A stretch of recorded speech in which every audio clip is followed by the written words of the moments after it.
This week's episode of I Was a Teenage Film Snob is not brought to you by chocolate dipped strawberries or oysters.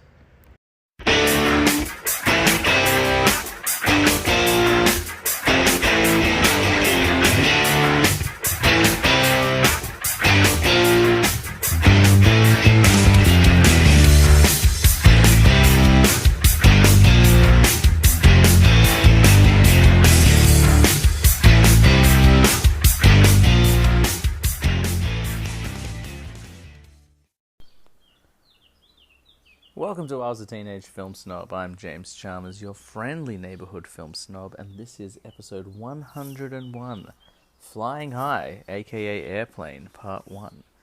I know what you're thinking. Generally, I don't announce the title of the episode in the first 3 seconds of the show, but I've been planning this for a little while. So this is Part 1 of, I don't know, just a bit of an update, I suppose. For those of you who don't follow along on Instagram, I gave a bit of a very brief update in a reel, my weekly update. I do a weekly update every week, as the name would suggest. But for those who don't follow along, or those who want to hear a bit more information, here is more of that, I suppose.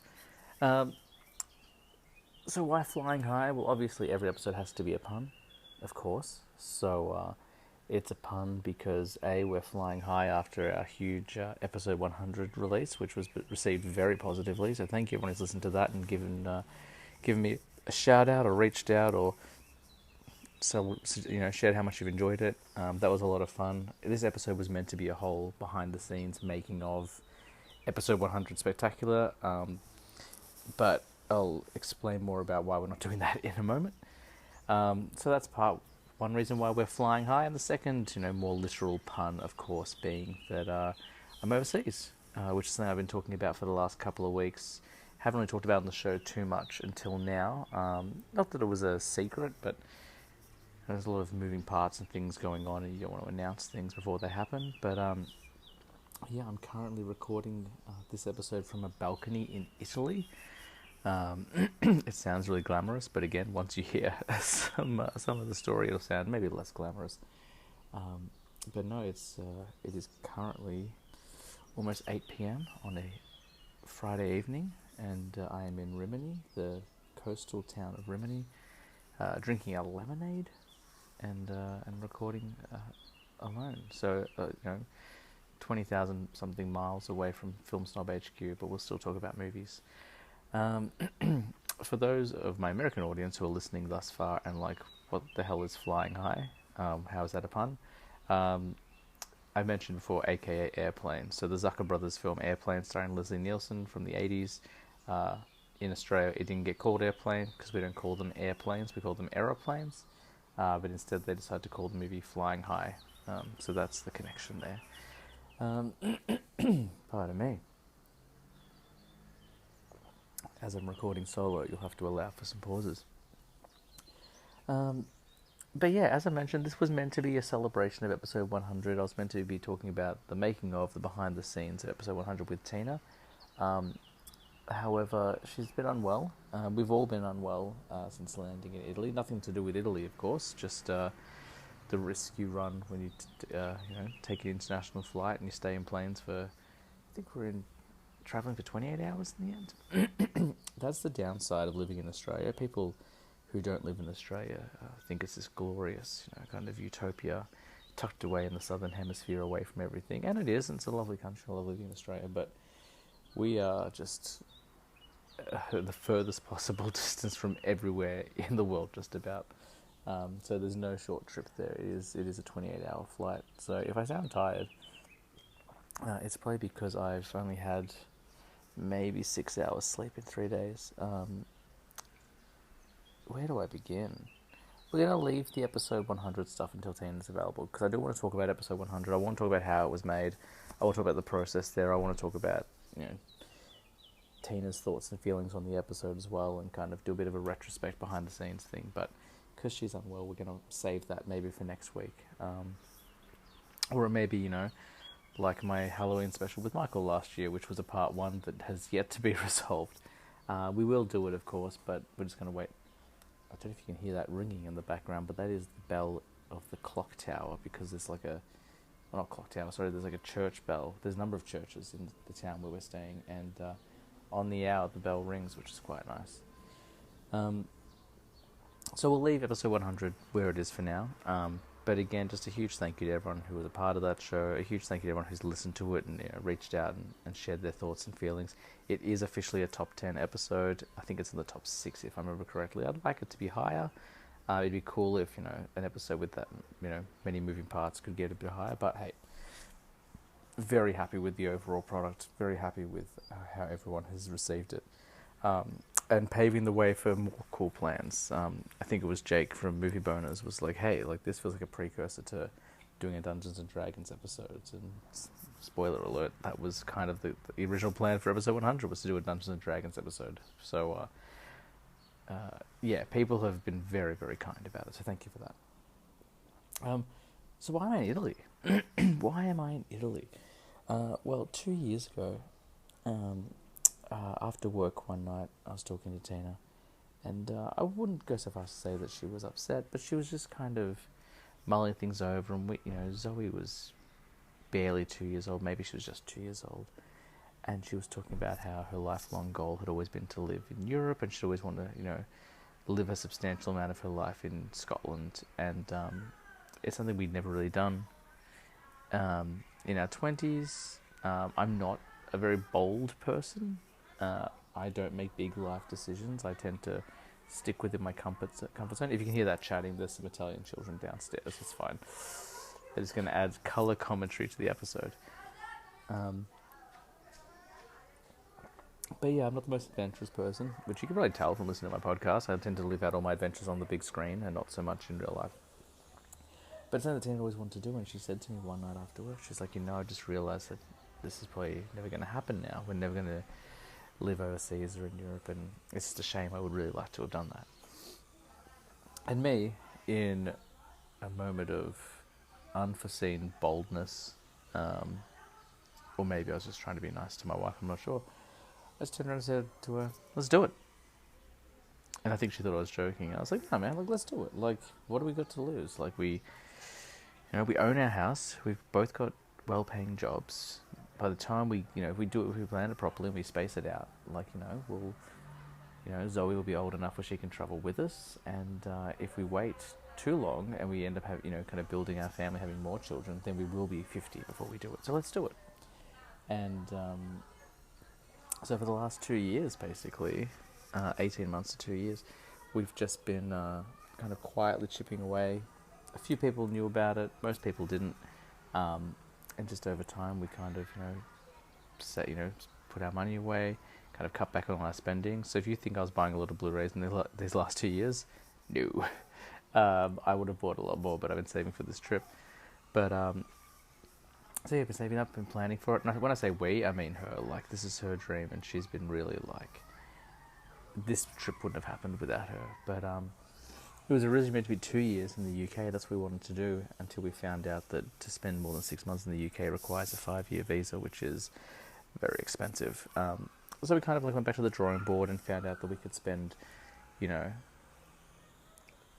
more than half a year overseas, which, wasn't quite the 2 years that she'd originally hoped for, but it's allowed us to do a couple of cool things. So we've got about 5 months in the UK, and the rest of the time, about 6 weeks or so in Europe, give or take. The one benefit of Brexit is that not being part of the EU, it doesn't impact the visa or whatever it is. If I sound like a little bit out of it or a little bit road weary, I am. So just bear with me. But yes, so ultimately decided, hey, we're gonna do this. We're gonna do this trip. We're gonna live overseas for 6 months. She took some time off work. My job was very cool, and we're like, hey, you work from home anyway. We'll try and find a way to make it work for you. And thankfully they have, so I will be working. I'm on leave at the moment. I get a month off, which is the most amount of time off I've had in a long time. Maybe ever. I don't think we've ever had a month off now that I think about it. But when the month's over, I'll go back to work, and I'll be working a bit of a weird schedule, but I'll be overseas while I do it. So that was the plan, and that's what we've been working towards. So last week we flew out, packed up our house, put everything. We didn't have to put it in storage because we got friends looking after the place, which is nice. But packed all that stuff up and got on a plane and landed in Bologna. So we started in Australia, of course. And our first flight was about 9.5 hours and took us to Bangkok, which I haven't been to Bangkok since the last time I went to Italy, which was 20 years ago this year, actually. And then from there we went to Austria. Never been to Austria before in my life. I mean, technically didn't leave the airport, but we were in there. And then landed in Bologna, as I mentioned. Spent a night in Bologna, and then we've been in Rimini ever since. I'm sure people want to know about the movies I watched on the plane, and of course I'll review those in a moment. But I'm sure people want to know about the flights. You know, whenever people go traveling overseas, people always want to know about the flights. So let's talk about those for a second.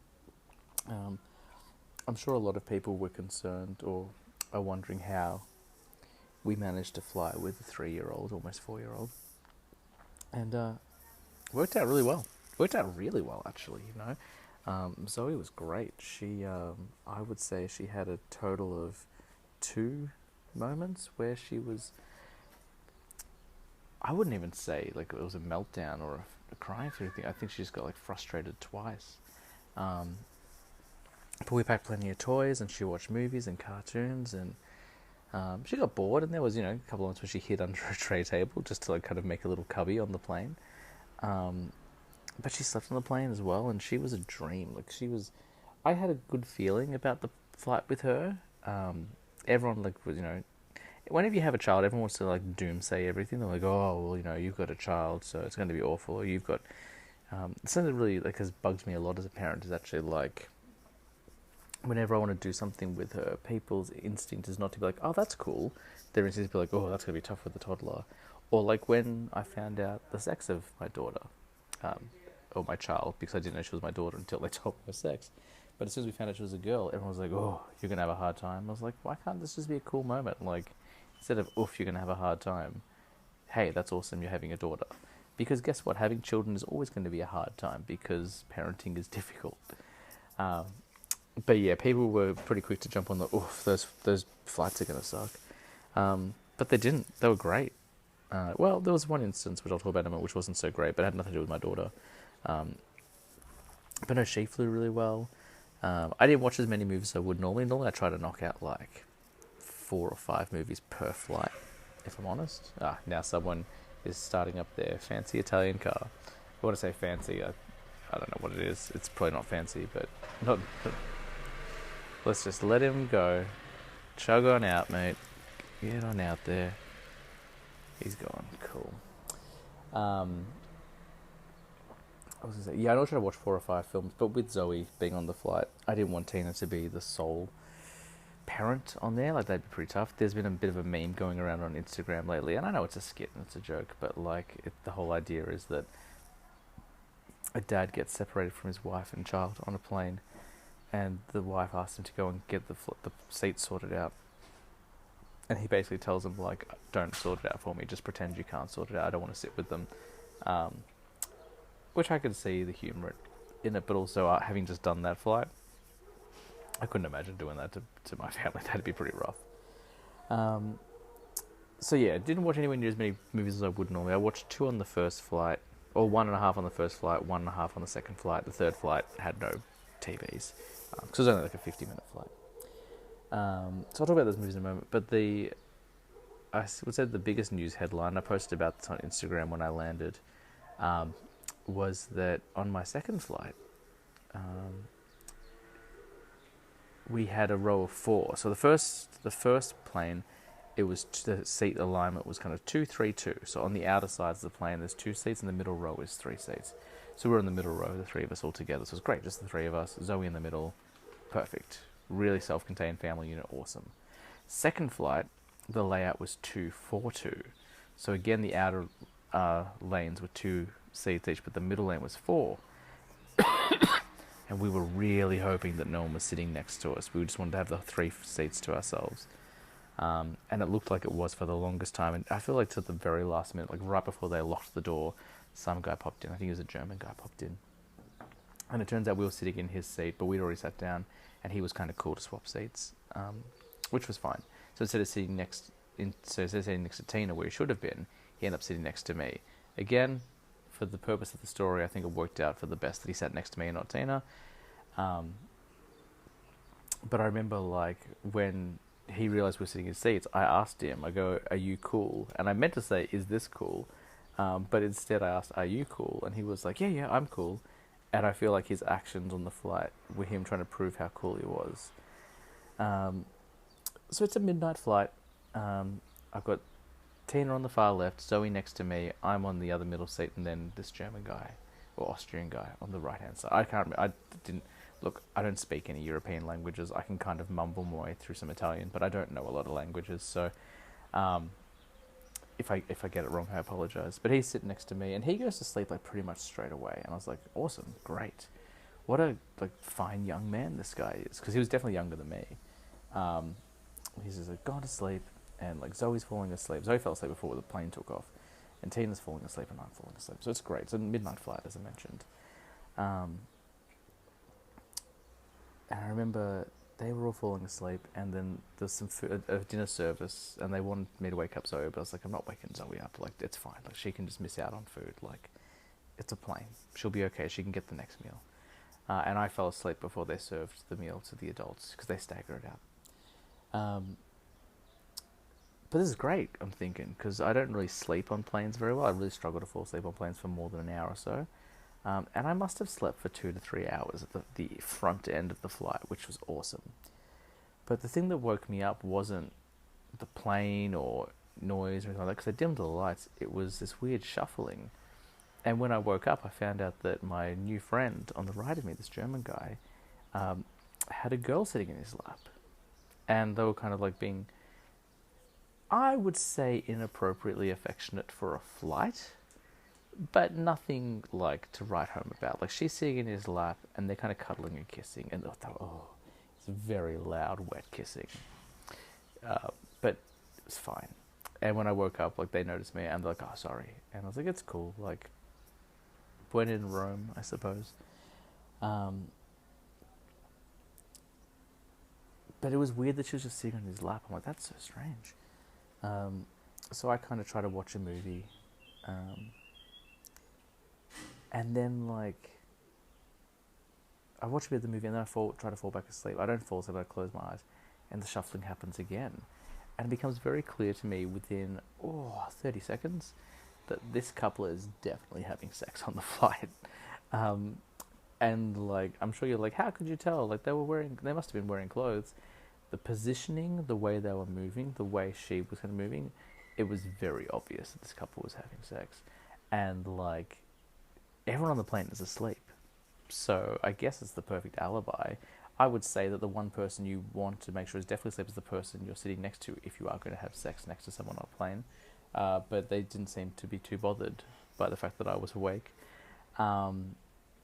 And I'm sure there are people who are listening who may be a bit skeptical, like, come on, James. Like, maybe they were just, like, having a bit of a grind, having a bit of a kiss. Like, you know, maybe they were, like, you know, maybe it was more the precursor. Okay, fair enough. I didn't see, you know, well, we'll get there, because I did see some other stuff. But I didn't see any genitals, if that's what you're asking. But there was definitely a moment where she was arching her back, and he was definitely grabbing both her boobs, like, not even discreetly. Like, I could tell they caught my eye. Like, he was just going for a full-on grab, and, like, they were making moaning noises and stuff. Like, it was insane. I've never seen that before. I've never seen someone so confident to be like, you know what, the guy next to us is awake, but it doesn't matter. Just go for it.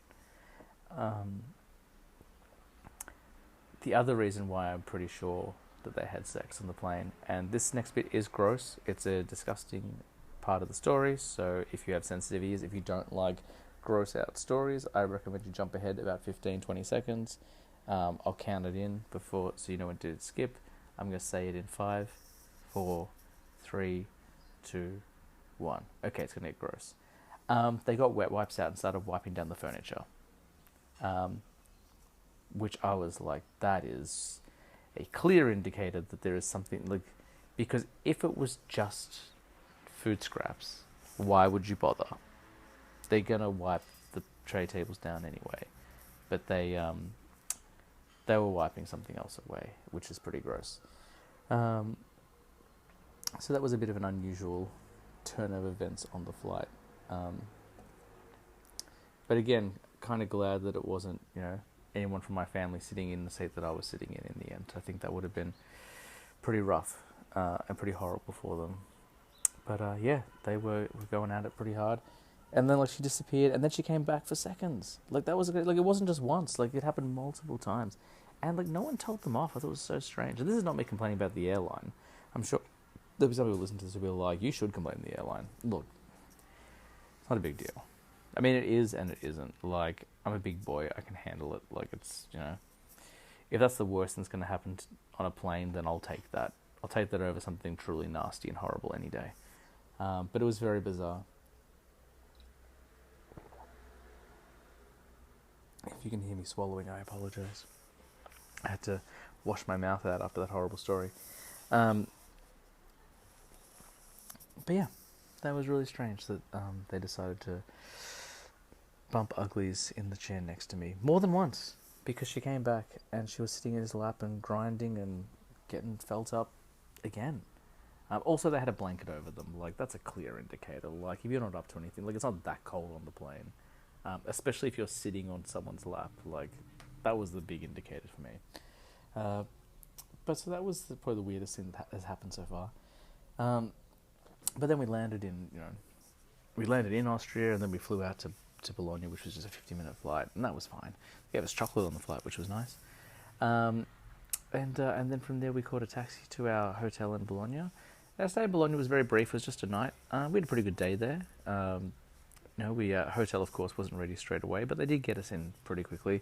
So we just went for a walk around the street and got some gelati and got a soft drink. And when we finally checked in, we were disappointed to find out that our air conditioner wasn't working.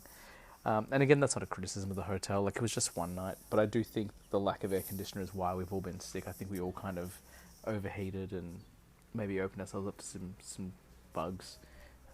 Germ bugs, not beetle bugs. Because Zoe Zoe had a fever for a week. But we could break it each day, but it would just come back overnight. But she's now without a fever for almost 48 hours, so I'm pretty happy with that. And then I got sick as well. Zoe and I were sick for the same amount of time, pretty much. I started feeling better maybe 2 days ago, which is good timing because that's when Tina started feeling sick. So we haven't let it impact our travel too much, We've been in Rimini for, today's Friday. It's been in Rimini for a week now. And we haven't seen as much or as done as much as we would have liked to. We've not been able to go to the beach yet at this stage. We got very close today, actually, Zoe and I, and then at the last minute she changed her mind. I had to walk all the way back. But we've gone to the city every single day. We've walked around. We've had some gelatis. We've had some pizza. We've gone off and done a bunch of different things. So it hasn't, been a waste of time. It hasn't been a missed opportunity. There's still a lot we would like to do. There's apparently a secondhand DVD and Blu-ray store in the city, which I've missed every single time I've gone in. So maybe tomorrow or Sunday I'll go in and see what they've got on offer. I wouldn't mind trying to pick up some Italian physical media before I head into the UK and get all the physical media. But we've just been doing that, and walking around. It's starting to a little while to adjust as well. I'm sure people when are you going to talk about movies? Oh my god, if this is the podcast now, sign us out. You hit episode 100 and now all you're doing is talking about flights it's your diary. Yeah, I told you guys it would become a bit of a travel diary podcast. I thought the sex story was pretty interesting, at least. I'm probably not selling it very well because I'm still recovering. I still sound not 100%. But yeah, anyway, that's me getting distracted by myself. But no, it's been lovely, and we wrap up. I think we've got about a week left, and then we're off to these cars, man. We're off to Switzerland for 2 nights, and we'll be staying in Switzerland, and then after that, jeez, this car twice in a row. Hopefully, he can keep it started this time. Nope. Third time. It's gonna. I don't know if you guys can even hear the. If you can't hear it, it's just gonna sound like a terrible joke on my end. But this guy could not get his car started to save his life. Um, but yeah, so we're heading to Switzerland for 2 nights next, and then we'll be going to France for about a week, which will be nice. We're not staying in Paris this time. Well, we are for a night, but basically we're going to Colmar, which is this little town on the border of France and Germany. It looks like Bellstown from Beauty and the Beast. I think it's actually based on that town, so that's pretty cool. Um, and then from there we're going to London, and that's what I'm looking forward to most probably. I love London. I've only been once before on my honeymoon, but I fell in love with London. It's, I think after, being surrounded by kind of, by other culture, and when I say other culture, I don't mean background, I mean like actual culture, like wow, like this city is so full of culture. I think after, 3 weeks of that and being in less familiar territory, like London will be a nice kind of home ground again for us. It'll feel a little bit more like home. We'll be able to, you know, I don't know. It's hard to explain, but I am English. I've got English blood, so go back to England is kind of like going home for me in a way as well. And then after that, Scotland for 5-6 months. So that'll be all good. We've got a little bit of time left here in Italy still. I'm hoping to catch up with a friend of mine. I mentioned before that I'd been here 20 years ago. 20 years this year I went to Italy and I did a homestay with my school. I was very lucky. And I stayed with a couple of girls from a high school in Italy. It was a group of us. We all stayed with different students, and then they came over and stayed with us. And I actually got in contact with both of them, and I think I'm catching up with at least one of them this weekend. So by the time this drops, I might actually be hanging out with an old friend of mine, which would be nice. But yeah, so that's kind of the travel bit updated. I'm sure Tina will have her thoughts that she'll want to share as well, but I'm not going to rush her onto the mic. Today's the first time she kind of looked like she's feeling better in a couple of days, so I want to give her the chance just to rest and recuperate. But as soon as she's well, I'm sure she'll have plenty of thoughts about the travel. I'm sure she'll have thoughts about episode 100 and talk about that as well. So with that out of the way, let's talk about some movies. Let's wrap up this episode, this part one, talking about some movies, and then what I'll do is we'll kind of wrap up there. It doesn't need to be a particularly long episode, although we are closing in on 30 minutes already. So I watched 3 planes on the flight, and I've watched another 2 movies since being in Italy. I'm actually going to try and watch Hitman tonight, the new Glenn Powell film, the Netflix flick. But on the plane I watched 3 movies. So the first movie I watched was Turning Red, the Disney Pixar Red Panda film. So you're probably all familiar with this one. It dropped during the pandemic and was received, I would say, with mixed reviews. And there seemed to be a lot of outrage from conservatives that Pixar would make a movie basically as a parable for having your period or getting your first period, which is what the film is about, but also not really. Like, yes, it's about that. Like, there's a very on-the-nose kind of like kind of contrast between a girl getting her first period and turning into a giant red panda. Like, obviously there's that, but it's not really about that at all. It's definitely a coming-of-age story. It's more about kind of knowing who you are and who you're supposed to be, and understanding your family and your place and all of that. So it's not really like, if you want to look at the absolute surface, yes, that's what it's about. But there's a lot more going on. But yeah, I know it was considered a bit of a miss for Pixar, and a lot of people didn't really like it. I thought it was okay. Now, obviously, all these movies, or most of these movies, were watched on a plane, so take it with a grain of salt. I felt, for the most part, it took a little while to get started for me. It took a little while to kind of get going, but once it did get going, I found myself really enjoying it. I really liked the whole heist, or the plan to save money to go to the boy band concert. I can't remember what they were called now. The boy band. I like the mother-daughter story. I always love a parent-child story when it's done well, and I think Pixar does that really well, as does Disney. But I really liked that. The whole third act I thought was really good. Spoilers for a 2-3-year-old movie, but when all the different relatives had to unlock their pandas in order to like save the day, I thought that was really fun as well. I feel like where it kind of lacked for me, and again, it wasn't a bad film. I enjoyed it enough. I thought the voice performances were a little bit touch and go. There were some really good ones in there, and there's some not so good ones in there. And not that they weren't so good, they were just.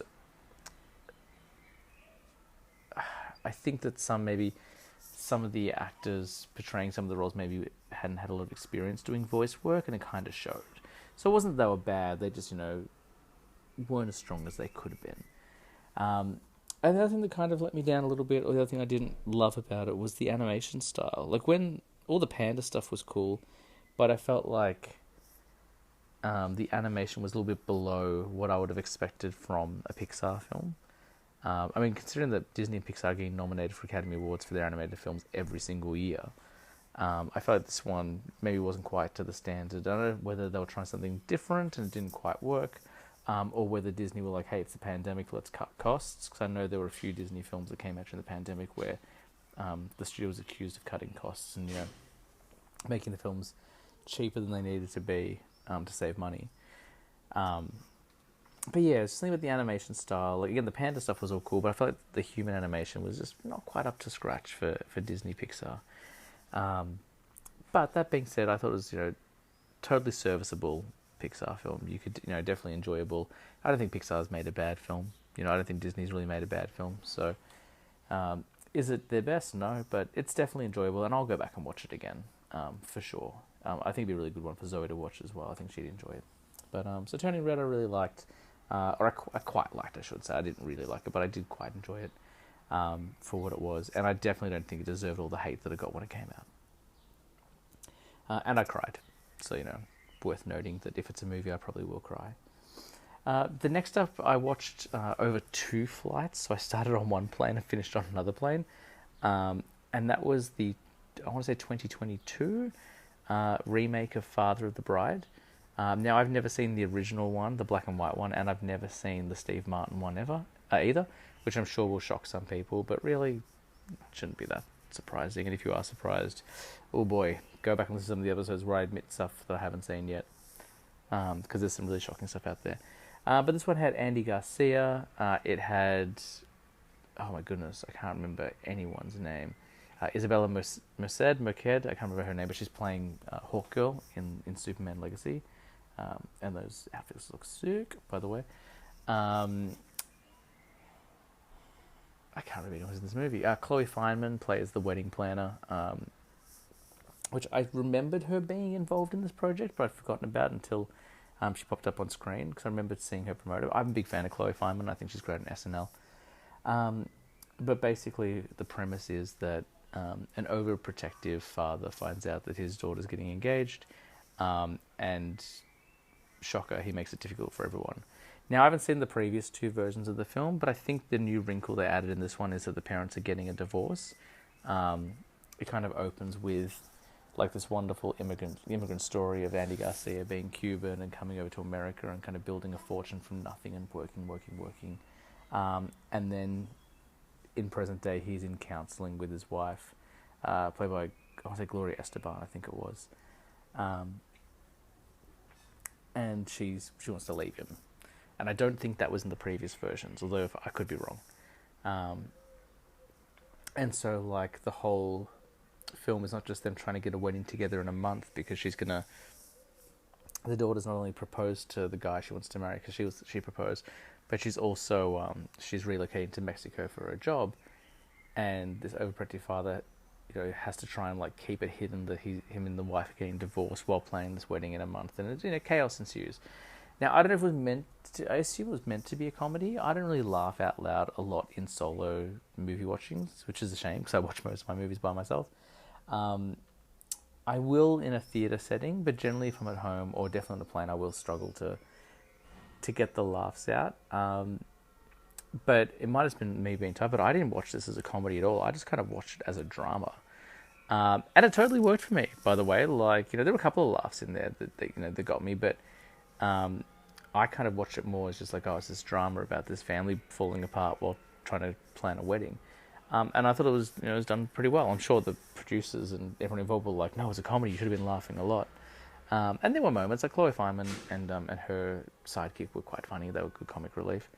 But I was so invested in like Andy Garcia's story that I could see like every wrong move he was making, but I wasn't watching it and be like, "Oh, you fool! Like we're gonna be in a riot now." I was just more like, "Oh, this poor guy is really struggling to keep it together." Um, but yeah, so having not seen the previous versions, I can't compare it, and nor should I. But I enjoyed it for what it was. You know, it was a good way to kill some time on the plane, and I liked the performances. I thought there was some fun to be had there. Um, and I really liked Andy Garcia in it. You know, I don't see him in much stuff anymore, so it was really nice to see him back. And I liked him playing kind of this sympathetic character, even if he is at fault for a lot of things. I could see he was very good intentioned. I quite enjoyed his performance, and thought it was a fun little movie. So that's Father of the Bride, and I'll watch that one again as well at some point. I don't know if it'll ever. It was an HBO Max film, so I don't know if it'll ever get a physical release. So maybe I won't ever watch it again, but I would like to. And then my final flight movie was easily the best thing I watched on the plane. It was a movie I've been wanting to watch for a long time, and I wasn't going to because, again, the plane can dull the experience. But I was like, oh, by the way, I cried in Father of the Bride as well. I should mention that. I'm only saying that because all three films made me cry. But the last movie I watched on the plane was The Holdovers, the Paul Giamatti film, the one that I can't remember if he won the Oscar now or whether he was just nominated. I'm trying to think back, but Paul Giamatti. I knew nothing about it. Knew nothing about it at all, other than his performance was meant to be excellent, and boy, is it! It's really good. I messaged friend of the show, Maddie Schultz, and said that we have to add The Holdovers to our list of terrific teacher films, because she keeps recommending me films about great teachers. So Dead Poets Society was the first thing she recommended, and I loved that. And then she recommended Mona Lisa Smile, and I loved that. And now I got to recommend The Holdovers. And one could argue that maybe he's not such a terrific teacher in this film, but he gets there. He kind of gets there in the end. But I thought it was wonderful. I thought it was a great story. The idea that this school, you know, some students don't go home for the holidays, they stay over Christmas break, and a teacher has to stay back to watch over them and basically be their guardian until school resumes. Yeah, I thought it was excellent. Like, I thought he played it, yeah, he's brilliant. Like, Giamatti's always been good, but he was really, really good in it. The whole cast was good. It was a fun little movie. Definitely made me cry as well. Great ending, great, like, heroic kind of finale, and full of great, great little character moments and sacrifice and stuff like that. I'm trying not to spoil it. I know the film's been out for a while, but if you haven't seen The Holdovers, you want to go in as blind as possible. You want to kind of go in and just give it a go and check it out on your own. But I really enjoyed it. If he didn't win the Oscar, and I really can't remember if he did or not now, he probably should have, because he was excellent. But do yourself a favour and check out The Holdovers, because it's wonderful.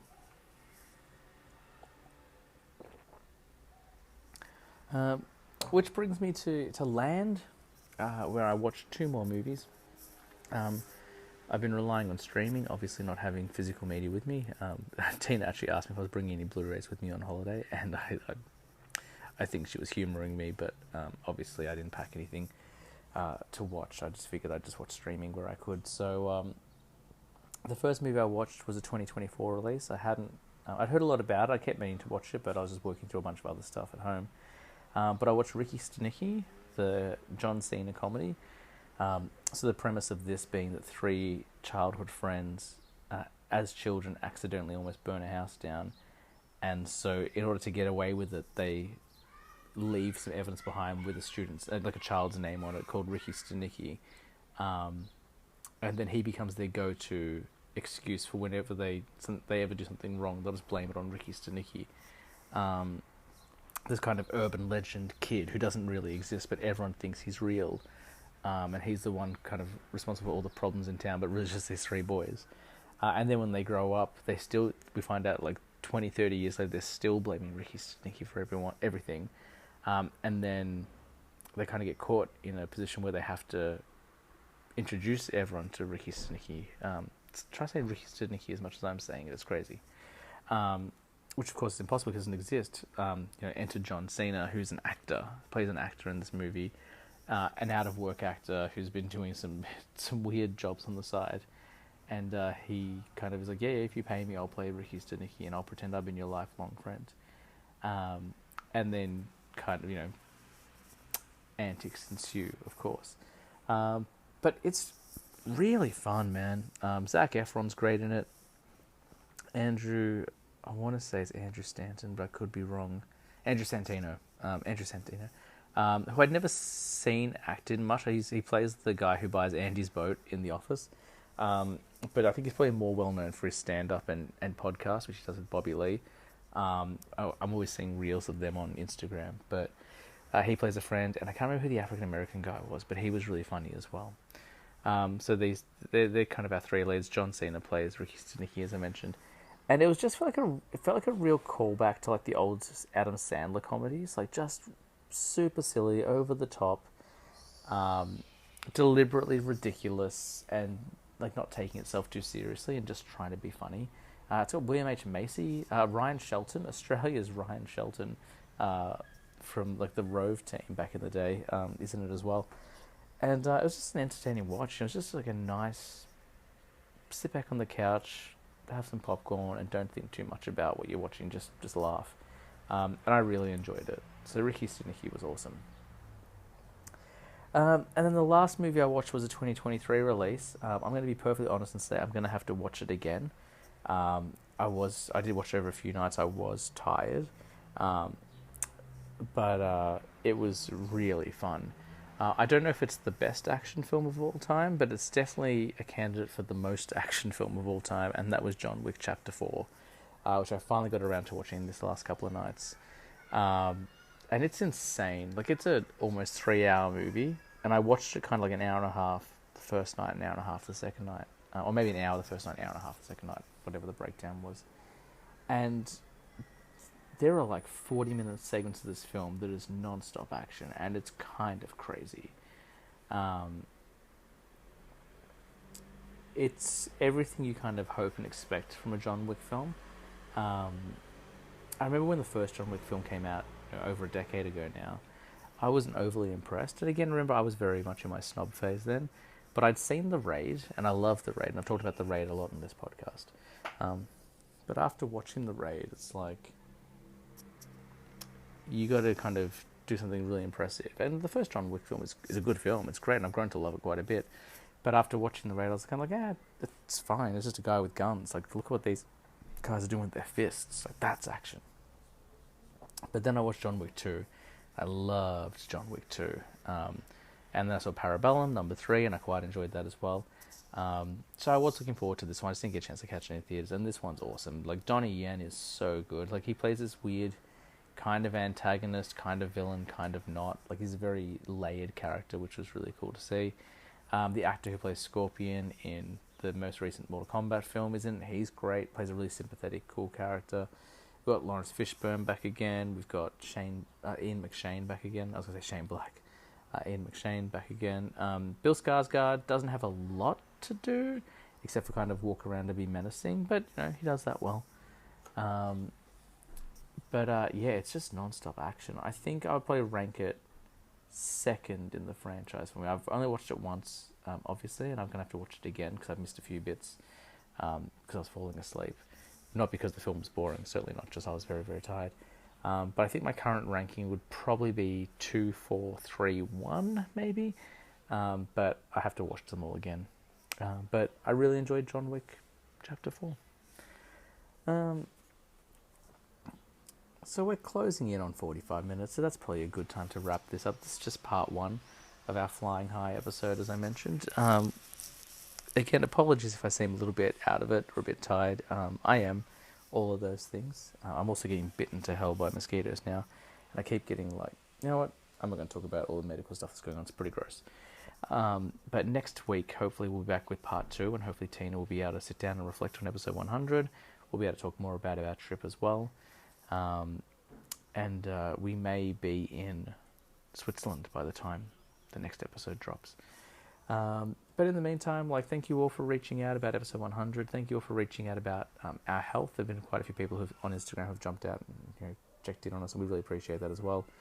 But if you want to get in touch with the show, you can email me. I was a teenagefilmsnob@gmail.com. Follow on Instagram, send a DM, send a like, whatever you want to do. We can have a chat, of course. Also want to shout out Andrew at the Revisionist Almanac. Second episode in a row for him to get a shout out. But he, right before we flew out, he reached out to me and asked if I could contribute on his mid-year special. So there's a 13-minute clip of me on his most recent episode. Maybe not most recent episode now, but there's a mid-year special, and he reached out to a bunch of podcasters and creators and stuff like that and asked us all to contribute. And I think I got my response to him recorded and submitted within about an hour. And so he put me first on the episode, so if you want to hear me talk about my favourite movies of 2024 so far, as well as what I'm looking forward to, you can go over that episode. I've been listening to the episode, it's pretty cool. A lot of creators I've never met before, but they all seem really lovely, and I'm digging that. So go check me out on that. If you haven't listened to the awards show episode of Movie Bonus yet, which, come on, that's so long ago now, you should have, you can go check me out on that. And I think that's all the collabs I've done at this stage. Should be connecting with Andrew from Revisionist Almanac soon to get him on the podcast. I know he wants to come on, and I want to finally meet the guy. We've been kind of texting back and forth for the last 6 months. It'd be nice to have a chat with him face to face. And I should be doing something with Brian Rupert from Reviewing History soon as well. I don't know whether it's going to be a podcast thing or whether I'm just helping out with something behind the scenes, but if there's anything for you to know, I'll definitely keep you guys updated. But otherwise, thank you for listening to me ramble on for the last 45 minutes or so. Next week, again, hopefully someone to talk to and some more things to discuss, but I'll try and watch a bunch of movies between now and then as well, so we can talk about that. But that's going to do it for this week's episode. So, as I say every single week on the show, guys, I was a teenage film snob, but I'm trying to be better. I'll see you next week.